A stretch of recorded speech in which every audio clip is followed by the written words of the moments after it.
I didn't want you to stop. That was Oh. awesome, Rick. That Oh, was man. cool. That What was was that? that was cool. What was that? It was like a Mozambique.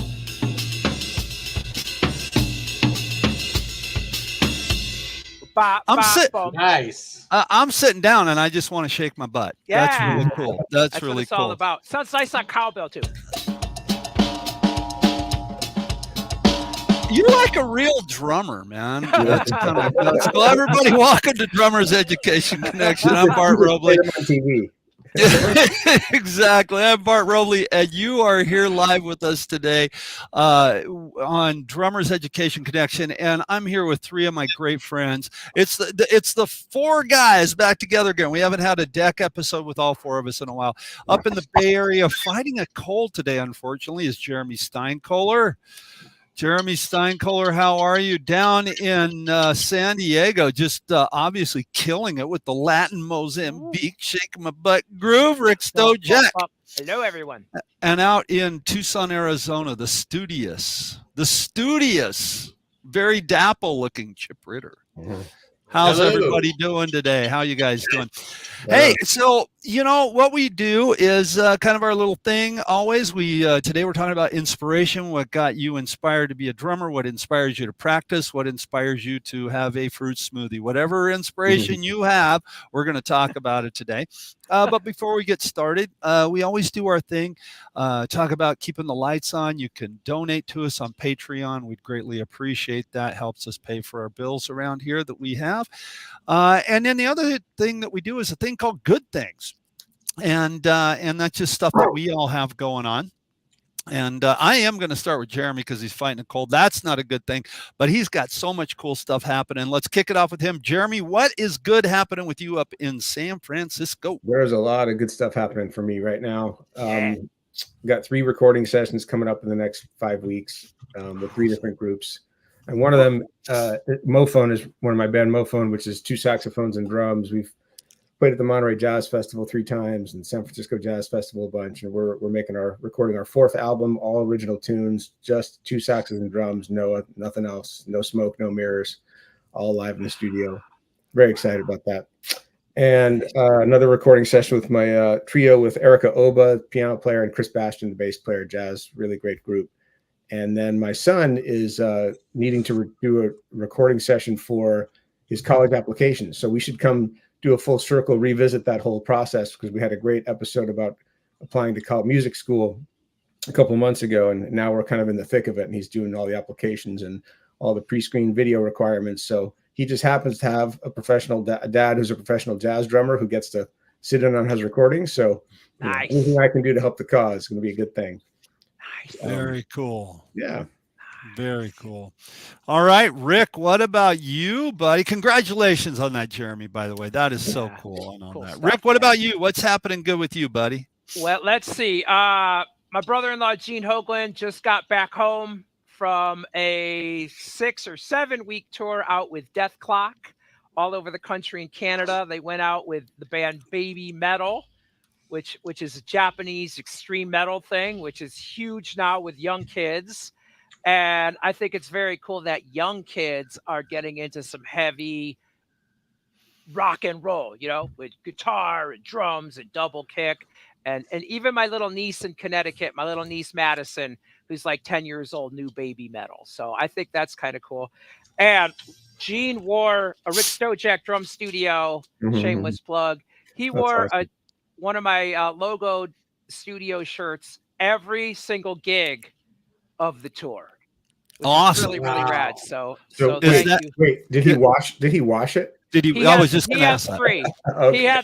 He had 3 So they all were black, amazing. but we got them in men's, we got them in women's V-neck, we got them in tank tops, we got them in white. And I'm so happy to and enjoying my Bandworks 30th anniversary. Thank you, Jeremy. Yeah. Congratulations Awesome. on having 30 Bandworks for 30 years. You guys are pioneers. Thank you. It's Very amazing. cool. Very cool stuff. Well, congratulations on that, Rick. How about you, Chip? What's going on with you, buddy? What's happening not good with much you? is going on with me, but I've got a free PDF off of my website called Inspiration, downloadable from chipritter.com, and you can download that. That's an excerpt from my book, the Ritter method, training method thing. And that's basically it. There's inspiration for everybody. Cool. Fantastic. Fantastic. Well, I've got a lot of stuff going on, and I'm going to give a couple plugs here. But before I do that, I'm actually going to give a plug for a brand new company that I'm endorsing called Haram. And Haram is a company that is making drumsticks and accessories, stick bags, cymbal bags, and it is put together by Jesus Estrada. You guys know him from Aquarian Drumheads. This is a company that he has started. He's still with Aquarian and everything like that. And the people at Aquarian know that he's doing this. And they make an amazing product. Now, a lot of times people think, well, okay, a stick bag. What's the big deal about a stick bag? You guys have got to see this. You guys are going to dig this so much. Okay. So normal stick bag, I'll start with the back part, right? Just got some pockets and some zippers. We can put some charts back here. It's big enough to put a couple of charts and maybe some accessories, maybe some tone tabs back here in the back and stuff like that. But here's my favorite part of the stick bag, okay? You got two zippers in the front, and then it folds open with some Velcro flaps. Now, here's the thing that is really cool about this stick bag. Personally, I carry two bags with me on the road. I have a stick bag that goes over to the right-hand side of the drum set on the floor tom. And then I have another stick bag that's on my left side. So, you know, if I drop a stick or break a stick, they're everywhere, right? This stick bag, okay, does this. So this is part of the stick bag. This will go over to the left-hand side. And then this part right here is double-sided, okay? And it's got some hangers, so you just hang that right there on your floor tom. You like you would a normal, like a normal stick bag. Hangs right there. Got all your sticks in it. The thing I also like about it, keeps them separated. Has these little things right here. Helps them stand up. Got all your sticks right there. This is an incredible product, and it doesn't, you know. Sometimes I think that's the most ingenious stuff about a product. We're talking about drum stuff, right? You hit it with the stick, but it's the small things that make all the huge differences. And this right here, dude, this is a game changer. This is so cool. Now, so that's the stick bag. And then inside, like here in the front pocket here, I've got, look at that. I got some Sky Gels in there. And I've got my Trick Drums drum key, and I've got a knife with a pair of pliers too. I got some cool stuff in there. So it's a great stick bag. So Jesus, thank you so much for this. This is awesome. And then this cymbal bag, right? And these things are beefy, man. Look how thick that is.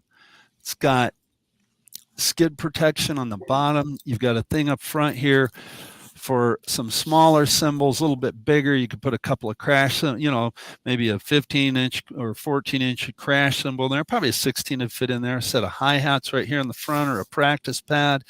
And then on the inside here for the cymbal bag, you've got all these, you know, separate, put some different cymbals in there.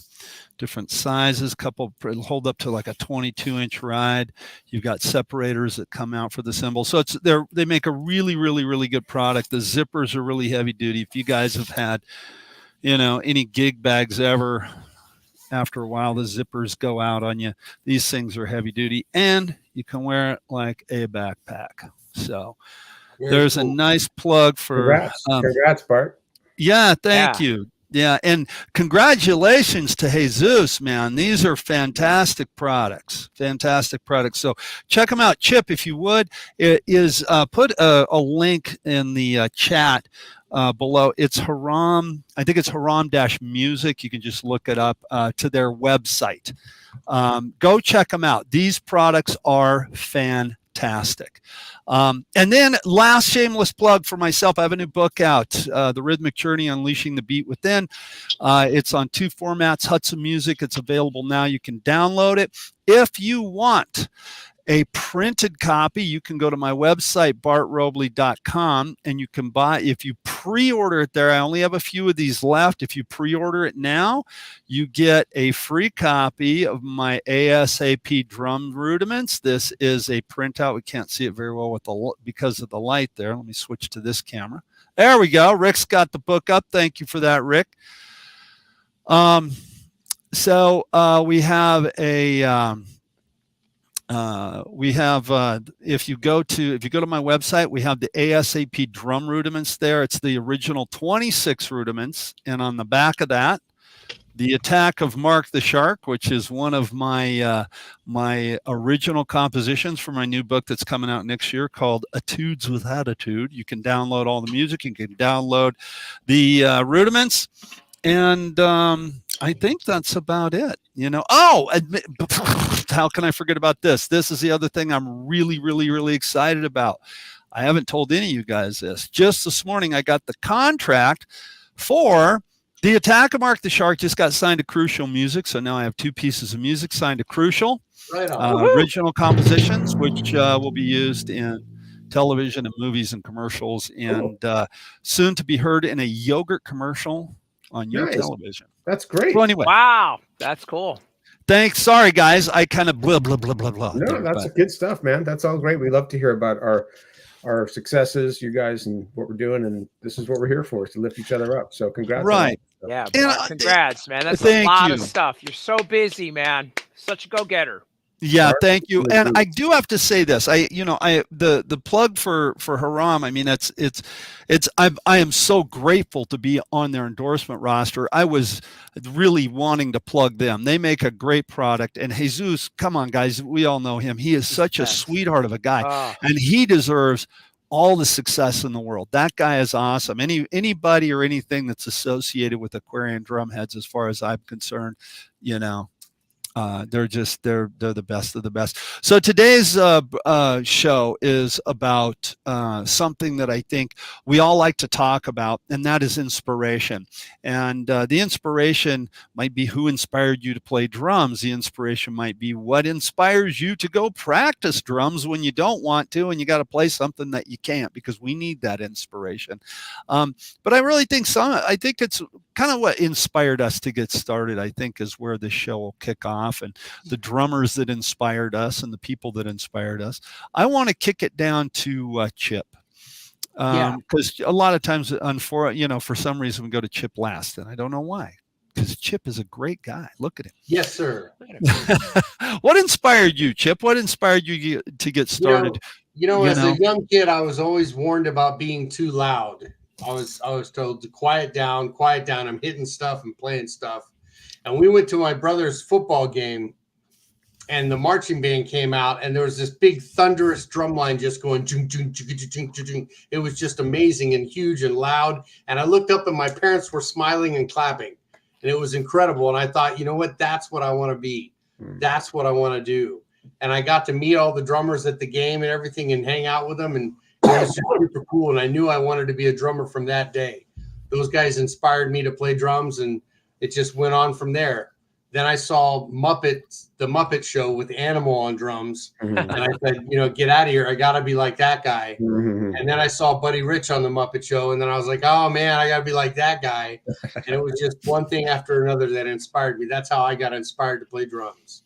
We should have that guy Animal on the show. I would love to have Animal on this show. The schedule is pretty full, but we can call have our people call his people and see. Yeah. Exactly. I think that's great. There's so many different things that inspire us that inspired us to pick up a pair of sticks, and it's funny because when you talk to a lot of drummers, I mean, even like everybody's inspired by Animal. Everybody. I've never had anybody that didn't go, I watched them up. It's an Animal, and I just connected with that little. There it is. The show's over. We're all. The show's over. Gotta go. There it is. But everybody loves Animal. What about you, Rick? What got you started? What was your inspiration to get going? I think as a young guy, I started drums. I was in 7th grade. I think it was the first thing that I was good at, Mm. and that gave me self-esteem. Mm. And I just loved it. And I jammed with my older brother, and then I was in the school music program, and you know, being there up on stage and getting all of that accolades and some hand claps and like, oh, you can do something good. Mm. Was you're really good at this, and everyone encouraged me. The audience, the other band members, my band director. So and I'm so grateful for school music programs because they make Mm. such a difference, and organizations like Bandworks that give opportunities for younger players to get together in a band setting and play music together. It, Right. it makes a big difference in this world, and so that was how my journey began. That's really Awesome. cool. Yeah. That's What about really you cool. guys? Jeremy, how about you, bud? Well, I've got a lot to say about inspiration and the places we find it. But I'll tell you first my story about how I got started. I was 10 years old, and my dad, who was by trade a stockbroker in New York City, but he liked to act and sing in these community theater productions. That was like his sort of passion, Cool. side This is passion. cool. So, I didn't know. yeah. So Yeah. he was a good singer and a terrific actor. Ah. And I mean, small time, nothing like never, not even semi-professional. We're just talking about community theater. But anyways, he was in this show, and it was put on at a school, and in the pit were a piano player and a drummer. That was it. Minimal budget, I guess. And my dad's on stage, but I'm watching the drummer the whole time. And my mom noticed, and afterwards she said, "You want to go talk to the drummer?" I said, "Yeah, I want to talk to the drummer. That was so cool." And it turns out he was an instructor at Juilliard, and I set up with lessons with him, and that's what got me started. So just seeing a drummer playing a show, that was the beginning for me. Very Right. cool. That's Yeah. cool. So you jumped in an instructor at Juilliard, man. You jumped right into the deep end, man. Oh, I had no idea. What I was doing. Right, Ah. but still, that's huge, man. I That's mean, so thank cool. goodness that he had the patience to deal with this, whatever, spoiled, unmotivated kid, at 10 years old for a while until I kind of came into it. Yeah. The patience, yeah. Actually, it's a funny story. I actually reconnected with him about 2 months ago. A few months ago, I played a gig with this guy who was the principal timpanist in the Santa Rosa Symphony, and it turned out he knew this guy, my first teacher. Like, he dropped his name. I was like, "Oh my God, Mark Verigi, how do you know him?" And, "Oh, we used to play together in this symphony," or whatever. And I reconnected with him on email a couple of months ago for the first time in whatever it was, 42 years. Wow. Crazy. Wow. That's awesome, man. Yeah. That's so How about you, cool. Bart? How'd you get started? The very first, I'm really aging myself here, but I think I've said this before. The very first concert that my mom ever took me to see was Elvis at the Denver Coliseum. And I went to go see Ronnie Tutt play, but Elvis kept standing in front of the guy. And it really was not cool because I wanted to watch Ronnie. No, I saw Elvis, and we were pretty, from what I remember, we were pretty far back. I was about 5 or 6 years old, and my mom always had Elvis going. She always had Elvis playing, and so when he had a comedian that came out and opened the show, and then the Sweet Inspirations, which were his backup singers, they came out and started doing like a bunch of Motown hits, and then Elvis came out, and it was like this bomb went off, and it was just, the energy was phenomenal. And then right after that, like, it seemed like within a week, again, I was really young, but there was a video or a TV show called Elvis Aloha from Hawaii. And there was a camera like right here beside Ronnie Tutt, and big blue sparkle Ludwig kit, and he just was killing it. And I remember the thing that I just was mesmerized by was his hi-hat, because the high odds, and so going, and I'm like, is he doing that? Because I couldn't see his foot. Is that automatic? What is that? And so I knew that that's what I wanted to do from that moment on. And then as I got older, I became, a big Kiss fan, and then from Kiss it went into John Bonham, and then once I heard Bonham play, then that was the floodgate just like exploded, because I realized that what he was doing was just so different than everybody else, and how he was influenced by all the jazz drummers and Krupa, and then Peter Criss was influenced by Krupa and all this stuff, and that's when the floodgates open. And I'm going to throw this back to you, Jeremy, because one of the things that I often say to my students, and I post this on social media. I used to post it a lot. I haven't done it in a while, but I always say inspiration is everywhere. And I really believe that. And sometimes it doesn't even need to be like a musical thing. It can be something else that inspires you artistically. I'm a drummer, and we're all writers, but I'm a writer as well. And sometimes I'm inspired by things to write that aren't necessarily a music related thing, but then it becomes a song or becomes a music related thing. So talk about where you find inspiration. What is an inspirational thing to you? What does it mean to you? Yeah, well, it's such a broad topic, and it really can take so many different forms and come in, unexpected places and lead to unexpected things. Right. Just a quick laundry list. I'm inspired by you guys every week, and what you're doing, and the music you're putting out there, and the teaching you're doing, and the constant search for, being better at what we do. And other people who've been on the show have been inspiring. Greg Bissonette, Jim Royal, Murray Piper, those guys are all killing it with what they do. Garibaldi. Yeah. For God's sake. I mean, Dom Famularo, boy, if you're not inspired by him, you're half asleep. Hello. Yeah, right. He just, oozes inspiration and encouragement, right, and support.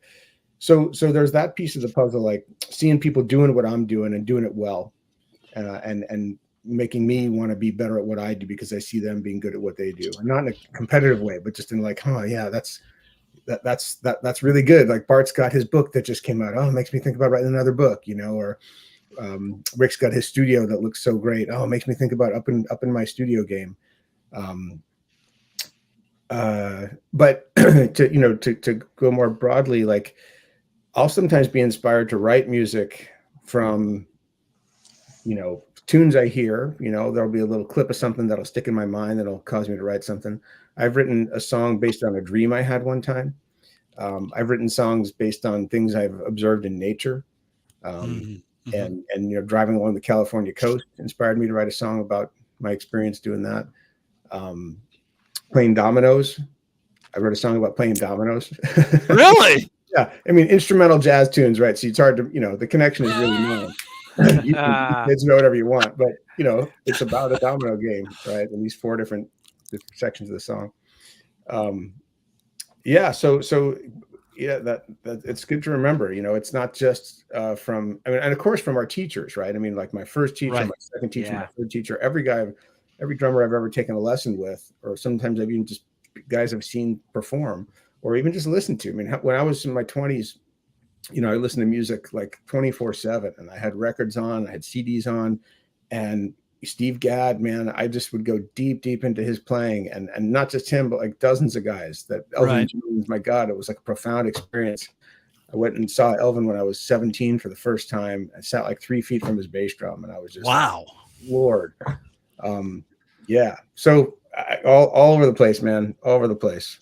One of the things that that I find inspiration in, where you said, was nature. And until recently, I didn't really realize I even had this part of me in me. And that's why I want to point it out, because I think to anybody listening, most of my stuff has been around, everything that I've done has been around music up until recently. I see that David Betts talks about seeing Cozy Powell, dance with the devil in 1973. And oh my God, yeah, Cozy Powell, come on, that stuff's amazing. And being influenced by drummers, but I was influenced by my wife to write a couple of children's stories. Some of you guys may have seen some of the posts that I put on Facebook. When my wife and I moved into our new house out here, she really got into monarch butterflies. She had always wanted to get involved with them, but she's like the monarch whisperer. And she literally raises these butterflies she finds them as an egg. And to say that they're almost microscopic. It's unbelievable how small these things are. And they go in to become a caterpillar and then a chrysalis, and then they emerge as a butterfly, and she releases them. And there's so much I could talk about just with that, but it's so inspirational to see her get into this thing. And it's such a cool thing that I wrote a couple of children's stories, which are on Kindle, another shameless plug there. But it was something that I didn't really realize that I had in me, but being a writer and having written books and articles and columns about drumming and music, I just took that part of me and I applied it to a new area. And what that did for me is, believe it or not, stepping away from music for a minute, like stepping away from drums, all of a sudden inspired me to write more music, because now it's like, oh, wait a second, I got this idea about an instrumental piece, like you had said, Jeremy, about the dominoes thing, about I got this cool thing, an instrumental piece about a butterfly, and so I'm in the middle of writing an instrumental piece of music about butterflies. I don't even have a title for it yet, but it is everywhere. It is everywhere. So I just kind of wanted to tell my story and echo that. Well, okay, you have something to say. I just want to add one thing. I'm sure, as we'll hear from Chip and Rick, they'll validate this as well. Inspiration can come from lots of sources, and it often comes from people, right? And it often comes from our teachers and musicians we see play. And that's usually the first thing we'll talk, place we'll go to when we talk about our influences and inspirations. But it's a good reminder that, especially as a teacher, but even as just as a musician, and how you carry yourself, how you are in the world matters. I don't just mean being a responsible human, but like the things you do and the way you do them can have an impact on other people that you have no idea about. Right. Yes. And they can inspire people. You can say, oh, I saw this show and man, that changed my life when I saw that show. You think that drummer who was playing that show knew that? No, he didn't. He never will. Right? Absolutely. Yeah.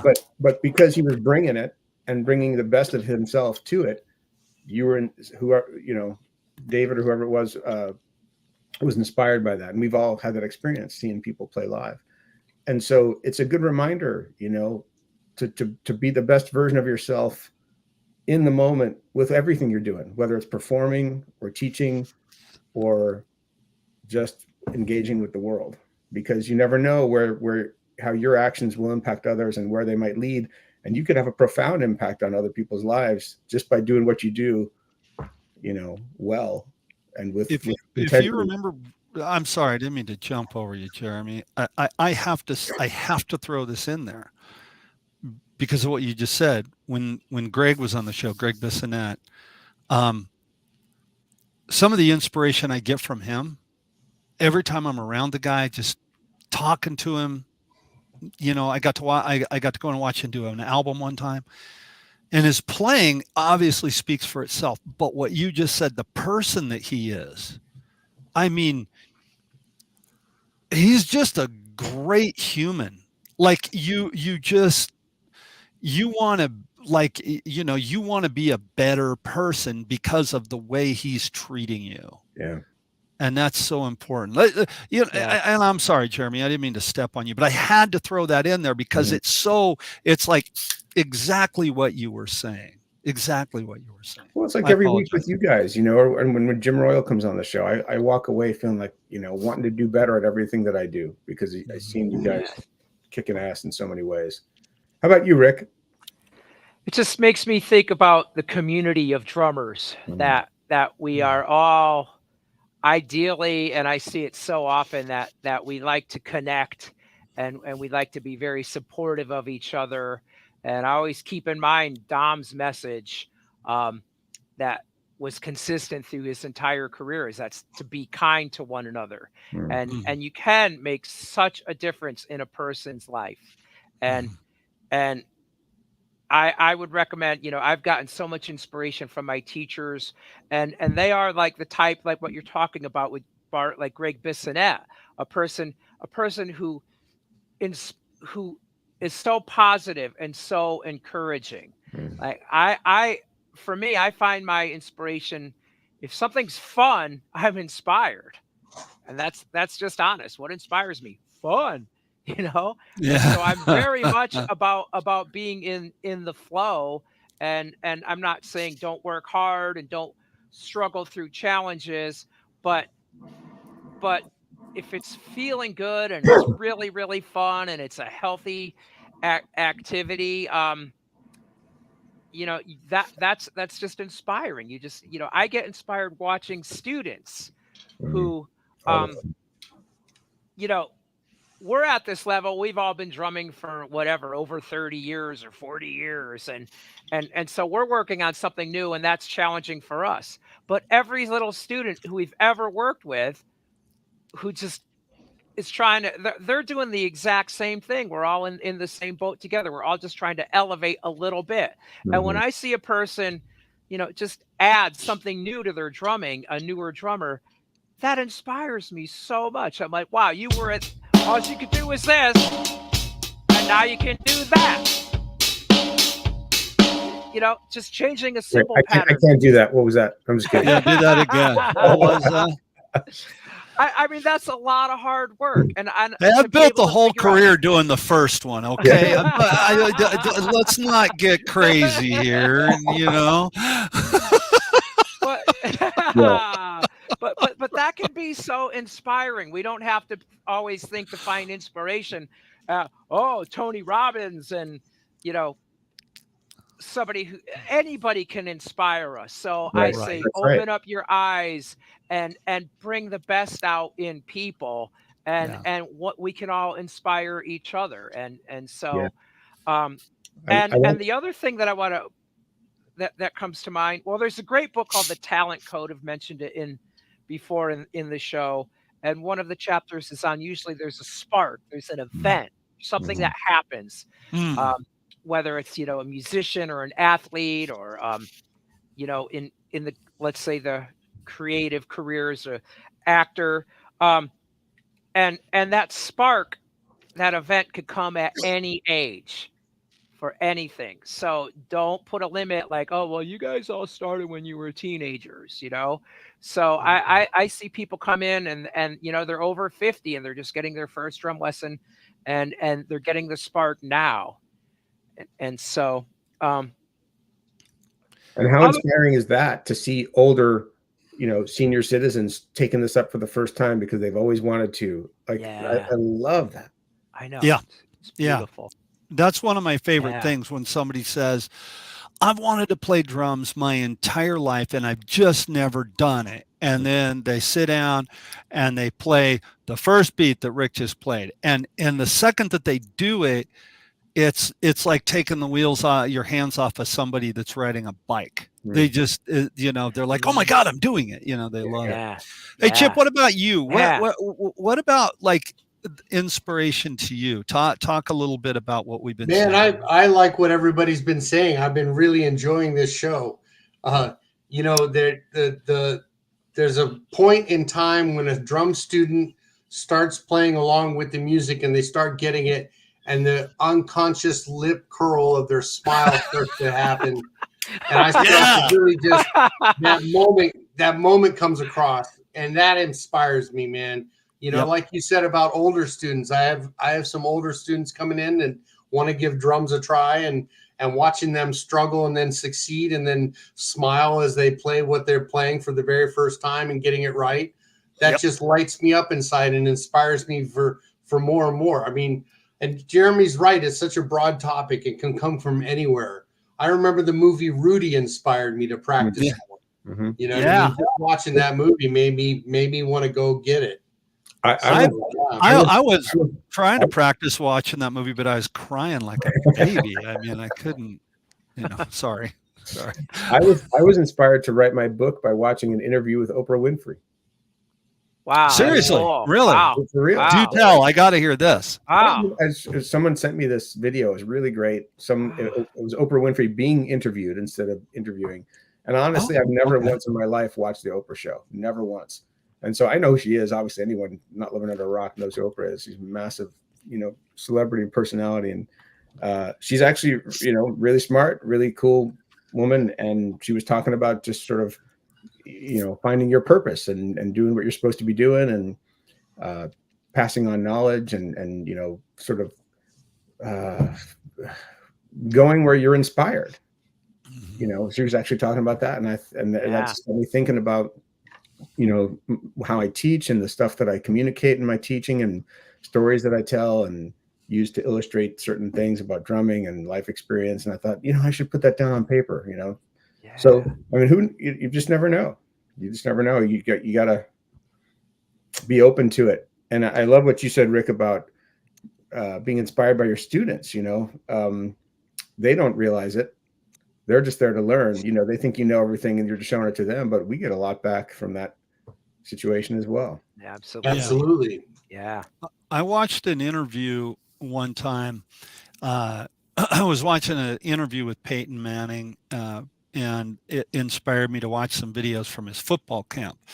And Peyton Manning, his brother Eli, and their father Archie have a thing called the Manning quarterback camp. And they teach people how to be quarterbacks. And from what I understand, I could be wrong on this. If I am, if anybody knows more than me, I'd love to hear your comments. They teach everybody from like little kids all the way to, pros. Anybody that wants to be a better quarterback can sign up and go to the Manning quarterback camp. So anyway, there's this video of Peyton Manning, NFL, Super Bowl champion 3 times over. And he's autographing some footballs, and there's this little kid looking up at him, both figuratively and literally looking up at him, and he says, "Mr. Manning, I just want to be able to throw a really good spiral," and without missing a beat, like he didn't think about it, he didn't anything, it just came out of his mouth. He goes, "Man, we're all trying to, kid."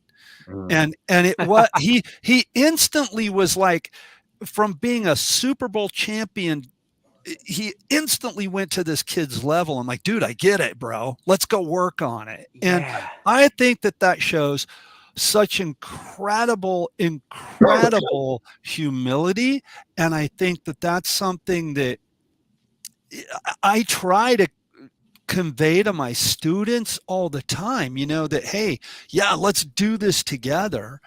That's so inspirational to me. That's what I always got from Dom. That's what I get from Greg. I remember with the story I said a minute ago, I was watching Greg record this record, and his brother Matt was engineering it and producing it. And Chris Brady is me and Chris and Matt Bissonette and Greg Bissonette, and Greg's in there just playing it.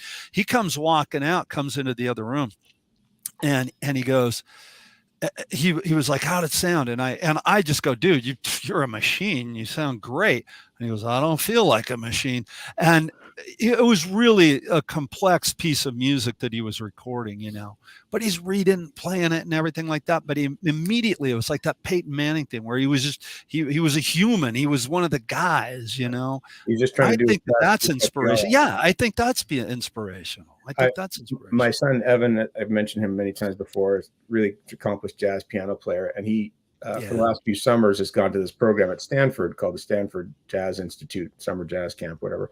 Cool. And they get to play and learn from like the world's best jazz musicians. So like, he was in a combo or taking lessons with Kenny Barron, who's like one of the great all-time jazz piano players, Taylor Eitste. And these guys are so supportive. It's incredible. And, Taylor Eitste, who's like multi-Grammy winning guy who's played with everybody, follows my son on Instagram and says, "Oh man, I can't wait to send me your new compositions when you've got them out. I can't wait to hear your stuff." And like, what an amazing thing to like have your hero, you know, or Gene Hoglan wear the T-shirt of my student's metal band on his stream, you know, like wow. Anyway, he's Rad. taking a master class. Evan is with Kenny Barron, and you know, there's all piano players, so all the dudes can shred, right? And Kenny is doing his thing and teaching, and he has the kids get up and play a little bit, and they play a blues or whatever. And Evan plays, and he's all nervous and flustered, and you know, scrubs, just you know, fingers all shaking and everything. He sounds terrible, and he says, "Oh man, that was like the worst blues anybody has ever played." Evan said about his own playing. And Kenny Barron, you know, from his lofty perch as like one of the world's greatest jazz piano players, says to him, "No, I believe that distinction would go to me." Really? And what a beautiful thing to say in that moment when the kid is scared and he's nervous and he's trying to impress his hero. And he says, "Hey man, I mess up too. I've messed up plenty. Don't worry about it. You're doing just fine." And then he said, "Hey, come on after class, come hang out. You know, let's play a little bit more." And so he did, and you know, he felt more comfortable and he played, and then he got really good feedback, and it was a beautiful thing. That's so cool. Very cool. A good story. Yeah, I love it. Yeah, I think as teachers, you know, it's almost our duty, I think, to not be up here, right? You never, you never, well, I'm the teacher and this is the way it should be, you know. You know, you're working with somebody trying to help them over a hurdle, and you've obviously gone over that hurdle as well, so you're just trying to give them advice on how to get over it. And maybe you may have not gotten over that hurdle that long ago. You know what I mean? So it's not about ever putting yourself on a perch. It's about inspiring. Again, the name of the name of the whole show, right? That's right. That's right. You know, I've had students when we're working on a part, they'd say, "Oh, well, you're just a natural." I'm like, "No, I'm very self-motivated." Yeah, there you go. And I think I'm always working on my willpower, but what I'm playing here, I earned it, man. I earned it. I had to break it down step by step by step. And that's why you're here to study with me, because I'm not a natural. It took me a long time to figure all this crap out. And these are the ways that I did it. And that's what a good teacher does, is explain lots of different ways to help you figure out, to help you reach your goals. There was Rick, say what you said again, what you just said a second ago. You just inspire me. I'm always working on my gosh, I'm not sure which willpower. Willpower. Oh, willpower. Dude, I love that, because hey, getting up in the morning and going out and doing yoga, or going to the gym and lifting weights, or going for a run, or sitting down and playing pataflaflas takes willpower, man. Yes, I love that. I'm always working on my willpower, because I'm telling you, when that alarm goes off, I don't want to get out of bed and go work out. I don't want, you know, I just want to, you know, hit that thing and go back to sleep. I love that. Thank you for that. Yes. Rick Stojak, for drumming president. It's hysterical. Thank you, Bart. Well, you inspire me all the time, because you validate what I do all the time, you know, and that oh, dude, that just makes me feel good all the time. It feels like, well, I must be in the right direction, you know. And often it's so funny. I don't know if you guys have experienced this, but students are like, I'm having a good time in their lesson. They're like, "How could you be having a good time working with me? I'm just getting started. How could that be fun for you?" I'm like, it's a blast. Yeah, it's a blast. And that's how you know you've got the right teacher. And so I think finding the right mentors, finding the right teachers, don't find them just because they've got a lot of likes on social media. You know, get to know them, experiment with different mentors, find mentors. I think that is just so huge in whatever it is just seeking out those people who are going to inspire you. See, I think a mentor, you know, I'm sure you guys run into this. We've talked about this before. I have a lot of my students that come into their lesson, in the first part of their lesson, we talk, and they'll say to me, okay, I need a therapy session, and they just kind of, talk about it may not have anything to do with drumming, right? Right. So, okay, cool. And I think the fact that people feel comfortable enough with me in those instances to share things with me and want my advice is, I kind of look at that like, okay, this person and I are connecting on a level that's a little bit deeper. Mm-hmm. And so I am mentoring them. One of the things that I recently added to my description of my job is a musical life coach. In the state of California, you don't have to have a certificate to be a life coach, right? You can just wake up and, hey, I'm a life coach. I'm going to tell you how to do it, and promote yourself. But I wouldn't do that by any stretch. Don't do what I did. Okay. Don't do that is the way I look at it. So my coaching is more from a musical standpoint, what it means to be in a band, what it means to go on tour, what it means to be a rock guy, and all of a sudden you find yourself in a country band, or you're a rock guy and you can play every metal song in the world, but my God, I've got to go play a bebop gig. How am I going to do that? That's what my coaching is about on the coaching end of things. I think that is so important to have a mentor, because you might be able to play as good as your mentor, but you're still going to learn something from them, and they're still going to steer you in that right direction. Yeah. And like Dom Famularo used to say, when you make that investment with somebody, you're making an investment in your future for your business. And if you're a drum teacher, you should be taking drum lessons. That's just the way it is. I take them all the time. And I'm sounding a little preachy there. I apologize, but I think you need a mentor. I think you need to be taking lessons. What do you think, Chip? What do you think about that? How do you feel about that? I think it's always a good thing for me to be doing lessons, and I've got a couple celebrity drummer things that I call, and I do about an hour session once every couple months. I take a lesson from them, and it's always good for me to become a student again, to look at drums from the new perspective and look at something and be like, oh man, I can't do this, but I can't wait until I can. It's always a good thing. Yeah. Rick, what about you? Well, I'm fortunate to have Gene Hoglan as a brother-in-law. So, hello, check, enough said. Check, So I'm really, really lucky. Because I get to talk drums, and so much of studying this instrument is the psychology behind it. Yep. The processes, what it's really like, the understanding of it, and then talk about getting motivation. Talk about a person who's so focused on their career. Gene is really inspirational for that. So talking to people about what it's really like to go out on tour. Yeah. Right. Now that's a whole episode right there. Dude, that is, until you've done it.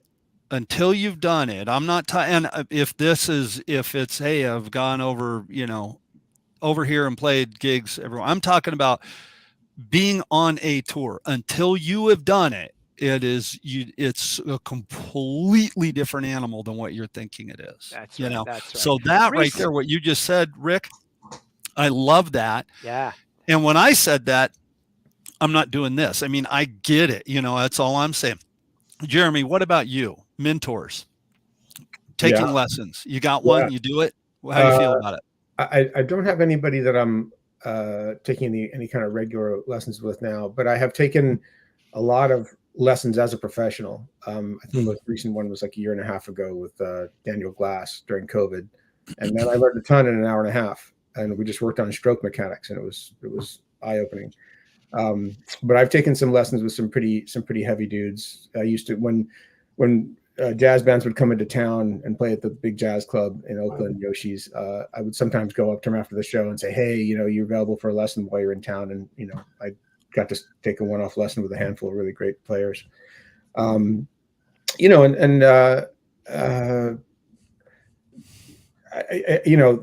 mentors you have in drumming, and there's mentors you have in life. And those are equally important. Yeah. You know One of what? the You know what I want to add to all this about taking lessons. That if Mhm. you truly learn to read music, then to some degree you can teach yourself. If Yeah, Mm. you to know some how to degree. read a drum chart, you know how to read notation, you Yeah. understand rhythms, You can you teach can yourself a find the lot. chart for anything. You could dissect and see what John Bonham played Right. exactly. Yeah, Right? but Bart is always working but on that it. doesn't mean you can play it the way he played it. I mean, That's there's more right. to it than what's on the paper and just learning Right. the move, right? That's right. That's the mechanics, and but the That's right. delivery is the whole is another piece. Yes. Well, there's so much you don't know. I mean, Yeah. the better you get, I think, at this or at anything, the more you realize how little you know in the scheme of things. Yes. That you just hit the nail on the head. The longer I play and the longer I do this, the more I realize that, man, I got to go get a pair of sticks in my hand and go to work. It happens every day. It happens to me every single day, I think, There was a guy we've had on here once before, Kevin Stevens. I don't know if you guys remember, we did the Kevin and Kevin show. Yep. Yeah. Yeah. Kevin Stevens is a terrific drummer in LA, teaches at Musicians Institute. And during COVID, he gave an online Zoom version of his class that he teaches at MI, which is about the history of New Orleans drumming. And Cool. one of the things that I think of myself as a specialist at New Orleans second line and funk. And I signed up for his class because he was offering it on Zoom, and I learned so much. It was amazing. It was fantastic. And much as you know, there's always people who know more and are better at what you're doing, and there's always more to learn. Yeah, Completely. there's always different ways to get inspired and different places to be inspired. Yeah, Inspiration moves us along in ways that other things can't. right. That's Very right. And much. and there's so many outlets and resources for drummers and musicians. There's always workshops, drum camps, and there's a million podcasts beyond ours for drummers. There's the whole Sabian Education Network podcast that Joe Bergamini is running, that Yep. Dom started. There's the Mike and Eddie podcast. If you guys haven't checked that out, there's the Drum History podcast. There's so many. Drummers Resource had over 500 episodes, and they're all archived. So I was just listening to Drummer's Resource the Oh. other day. I was in the garage working on my drum set, and I listened to the Garibaldi one, and he was talking about having a mentor and kind of we're echoing some of the things I heard him say. yes. But yeah, sorry, I didn't mean to step on you Yeah. there. But He yeah, No, you didn't. Drummer's No. Resource is great. He Yeah. studied locally here in the Bay Area with Chuck Brown, and he talks about that on our episode when we interviewed him. That's a really worthwhile episode to watch if you want to be inspired. Go check out David Garibaldi and what he's doing. And Man. You know what's cool Completely. about this episode, fellas, is that we didn't do some sort of dry episode where everybody named their top favorite 20 drummers. Which we could do that too. We could Okay, do, so we could here's- do that. so- I know we could do that too, but I think this is a layer deeper. It's pretty easy to find all those drummers. There is a really Chip. I sent a link from a Tony Levin song. It's called "On the Drums," and Tony Levin sings an a cappella, and all he does is just mention drummers' names. And shows on the drums. Yeah, I sent that out to the group text. I don't know if we could put that up on the site. A link. It's "On the Drums" by Tony Levin. It's cute. It's really funny. So okay, I'll put a link to it in the chat. Yeah, it's just a cappella, like Steve Gadd, Steve Gadd, Steve Gadd, and then there's like Buddy Rich. You know what? Gotcha, Manu, gotcha. It's just funny. So I would listen to Rick sing Steve Gadd all day. That was awesome. Yeah, check it out. It's pretty fun. Oh yeah, you know what? Hey, you know what? I've got to say this, and he just put a thing in the chat. Fred Fisher is a great guy, and he has his coffee with Fred on Tuesday mornings, and he has he's doing what we're doing. He has different topics, and yeah, check his podcast out. Check his stuff out, man. Really good stuff. Fred's a great drummer. I've been watching some of his videos. The other night he played Right Now by Van Halen. And I am okay. Here's how we're going to end the show because we got to end a little bit early today. So he played Van Halen Right Now, Alex Van Halen, who is absolutely in my top 5 favorite rock and roll drummers. So top 5, and I don't care what styles you do, whatever, but my top 5 rock and roll drummers: John Bonham, Alex Van Halen, Tommy Aldridge, Phil Rudd, and Ringo Starr. Jeremy, go. Oh man, Elvin Jones, Max Roach, Steve Gadd, Jim Keltner, John Bonham. Rick, you're up. Let's see. Gene Hoglan, Zorro, Clem Burke, Buddy Carlos, John Bonham. Okay, Chip, go. Buddy Rich, Gene Krupa, Papa Joe Jones, and Neil Peart. Oh, you got one more. You got one more. Don't let me down. Don't let me down. We all said it. Oh man, I gotta say. We all said it. I gotta say Robert Sweet from Stryper. Oh, there you go. There you go. Yeah. Right on. Right on. From out of left field. There you go. Hey, Robert Sweet's a great drummer, man. Yeah, he is. Yeah. Okay, guys, we're going to end a little bit early here today. Rick's got some drum lessons coming in. He's got to get started, and you can see he's warmed up and ready to go. And quite frankly, I'm just ready for a little bit more Mozambique to play us out. I really want I want a Mozambique group. So, Rick, wow. Okay. I'm not going to tell you what to play, but play some Mozambique, baby. Come on.